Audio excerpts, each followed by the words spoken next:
Coterie విషయానికి వస్తే నేను వ్యవసాయదారుని ఈరోజు వ్యవసాయం చేసేటప్పుడు యజమానికి పాలేరు ఉంటాడు.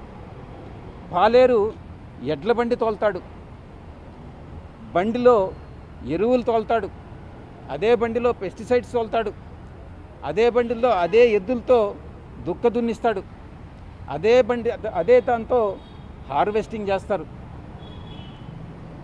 కానీ ఈ పాలేరులాగా నేను ఈ యొక్క 15 సంవత్సరాలుగా అంటే 2009 నుంచి ఈ రోజు వరకు జగన్మోహన్ రెడ్డి గారికి ఒక పాలేరులాగా నేను పనిచేశాను. చిత్తశుద్ధితో నిజాయితీగా పనిచేశాను జగన్మోహన్ రెడ్డి గారికి.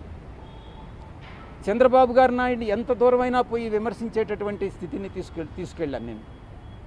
కానీ జగన్మోహన్ రెడ్డి గారు నాకు ఇచ్చినటువంటి రివార్డ్ ఏందని అంటే పొగబెట్టి బయటకు పంపించడం, కోటరీ మాటలు నమ్మి. ఇది ఆయన చేసినటువంటి నాకు సహాయం. ఒక పాలేరుగా పనిచేసినటువంటి నేను, పాలేరులాగా పనిచేసినటువంటి నేను, ఒకవైపు అయితే కోటరీలో మీరు అనుకున్నట్టు నేను భాగస్వామిని కావచ్చు, ఆ కోటరీలో ఉన్నటువంటి చాలామంది సభ్యులు పందికొక్కుల్లాగా ఏదైతే జగన్మోహన్ రెడ్డి గారు కష్టపడి పండించి ఆయనకు పాలేరులాగా పనిచేసి నేను పండించి ఆయన కోసం నేను శ్రమపడ్డానో దాన్ని పందికొక్కుల్లాగా తిన్నటువంటిదే ఈ కోటరీలో ఉన్నటువంటి కొంతమంది సభ్యులు.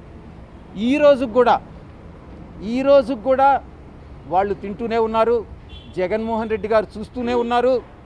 ఈ కోటరీని నమ్ముకున్నంత కాలం జగన్మోహన్ రెడ్డి గారు అధికారంలోకి వచ్చేటటువంటి ప్రసక్తి లేదు. ఎన్ని పాదయాత్రలు చేసినా కూడా అవకాశం లేదు. ఆయనకి ఒక రాజకీయ ప్రణాళికాబద్ధంగా ముందుకెళ్తేనే ఆయన తిరిగి అధికారంలోకి వచ్చేటటువంటి అవకాశం ఉంటుంది. మిగతా చాలామంది అడుగుతూ ఉన్నారు, చాలామంది అడిగారు ఏ రాజకీయ పార్టీలో మీరు చేరతారోనని. బీజేపీలో చేరతారా, జనసేనలో చేరతారా, టీడీపీలో చేరతారా, వైఎస్ఆర్ కాంగ్రెస్ పార్టీకి తిరిగి వెళ్తారా అన్నటువంటిది. నేను ఒకటే చెప్తా ఉన్నా, ఏ పార్టీలో చేరేటటువంటి అవకాశం లేదు. నా రాజకీయ భవిష్యత్తు ఏందనేటటువంటిది నేనే చెప్తాను అని నేను మీ అందరికీ కూడా సవినయంగా నేను మనవి చేసుకుంటా ఉన్నా. నేను సాయిరెడ్డి అనేటటువంటి వ్యక్తి వెనక్కి జంకేవాడు కాదు. ఏది ఏమైనా కూడా పర్వాలేదు. నేను ఒక్కటే చెప్తా ఉన్నా, అధికారం అనేటటువంటిది శాశ్వతం కాదు. అప్పట్లో జగన్మోహన్ రెడ్డి గారు కూడా 2019లో అధికారంలోకి వచ్చినప్పుడు నేను 20-25 సంవత్సరాలు అధికారంలో ఉంటానని అనుకున్నారు. ఇప్పుడు చంద్రబాబు నాయుడు, లోకేష్ బాబు కూడా ఈరోజు మేము అధికారంలో 20 సంవత్సరాలు ఉంటాం అనుకుంటా ఉన్నారు. కానీ అధికారం అనేటటువంటిది ఎవరిని అట్టిపెట్టుకొని ఉండదు. ప్రజాభిమానం చూరగొన్నటువంటి వాళ్ళే అధికారంలో ఉంటారు.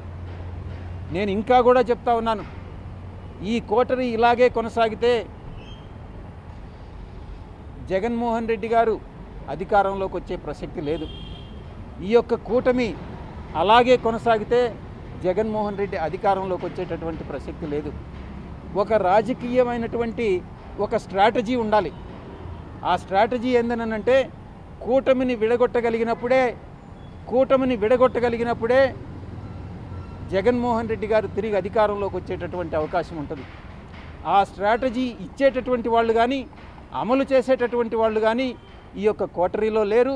జగన్మోహన్ రెడ్డి గారి చుట్టూ ఉన్నటువంటి వాళ్ళందరూ కూడా ఆయన్ని మిస్గైడ్ చేస్తూ ఉన్నారనేటువంటి విషయం నేను తెలియజేస్తూ ఉన్నా. నేను ఒక్కటే ఆలోచిస్తూ ఉన్నా, మీరు కూడా కోటరీలో భాగస్వాములే కదా అని మీడియా మిత్రులు కూడా చాలాసార్లు ప్రశ్నించారు. నేను ఒకటే చెప్తా ఉన్నా, సంవత్సర రోజులుగా మీరు నమ్మినా నమ్మకుండా మీరు సెటైర్లు వేసినా నేను వ్యవసాయం చేసుకుంటానే ఉన్నాను. అప్పుడప్పుడు నేను గమ్ముగా ఉండలేను కాబట్టి నాకున్నటువంటి స్వల్పమైనటువంటి రాజకీయ పరిజ్ఞానంతో ఏదో ట్వీట్స్ పెట్టడం, ఏదో టెక్నికల్గాను అకాడమిక్గాను ట్వీట్స్ పెట్టడం చేస్తూ ఉన్నాను. అంతేగాని నేను జగన్మోహన్ రెడ్డి గారిని విమర్శించడమో లేకుంటే ఇంకొక రాజకీయ పార్టీని విమర్శించడమో నేను చేయలే. అయినప్పటికీ కూడా జగన్మోహన్ రెడ్డి గారే నన్ను విమర్శించారు. ఆయన నేను ప్రలోభాలకు లొంగానన్నారు. నేను అడుగుతా ఉన్నా, అదే ప్రలోభాలకు లొంగుంటే నేను ఈరోజు లక్షల కోట్లు ఆర్జించుండేవాడిని. నాకు అది నేను నమ్మినటువంటి ఆ వెంకటేశ్వర స్వామి సాక్షిగా చెప్తా ఉన్నా, ఎవరి దగ్గర విజయసాయిరెడ్డి డబ్బులు ఆశించి చెయ్యి చాచలేదు, భవిష్యత్తులో అటువంటి చాచే అవకాశం లేదు అని నేను ఈ పత్రికాముఖంగా తెలియజేసుకుంటా ఉన్నా. జగన్మోహన్ రెడ్డి గారు ఈ స్టేట్మెంట్ విత్డ్రా చేసుకోవాలి. చంద్రబాబు నాయుడు గారు చేస్తున్నటువంటి ఈ హరాస్మెంట్ ఏదైతే ఉందో అది నిలపాలి. ఇవి రెండూ జరగాలంటే తిరిగి రాజకీయ రంగ ప్రవేశం చేయాలి. అది ఏ విధంగా అన్నటువంటిది నేను మీకు తెలియజేసుకుంటా. ఇక మొన్న సాయి జర్నలిస్ట్ ఒకటి చెప్తా ఉన్నారు. జర్నలిస్ట్ సాయి నేనేదో సపరేట్ పార్టీ పెట్టి దానికి చంద్రబాబు మద్దతు తీసుకొని నాయుడు గారి దగ్గర నుంచి నేను ఆర్థిక సహాయం పొంది ఆయనలో ఒక భాగస్వామిని అయిపోతాను అని ఒక ఆరోపణ చేశాడు. ఆయనకి ఎవరు చెప్పారో నాకైతే తెలియదు. ఈ జర్నలిస్ట్ సాయి స్వీయ పరిజ్ఞానాన్ని ఉపయోగించి ఈ జర్నలిస్ట్ సాయి అనేటటువంటి వ్యక్తి వైఎస్ఆర్సీపీ పేటిఎం బ్యాచ్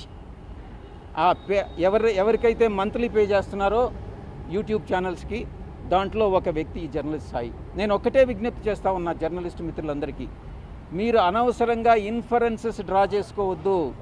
ఏదైనా ఉంటే నన్ను అడిగితే నేను నేరుగా చెప్తాను. చాలామంది మీడియా మిత్రులందరికీ నా ఫోన్ నెంబర్ వాళ్ళ దగ్గర ఉంది, నేను తప్పకుండా చెప్తాను అన్నటువంటి విషయాన్ని నేను మీ అందరికీ కూడా తెలియజేసుకుంటా ఉన్నా.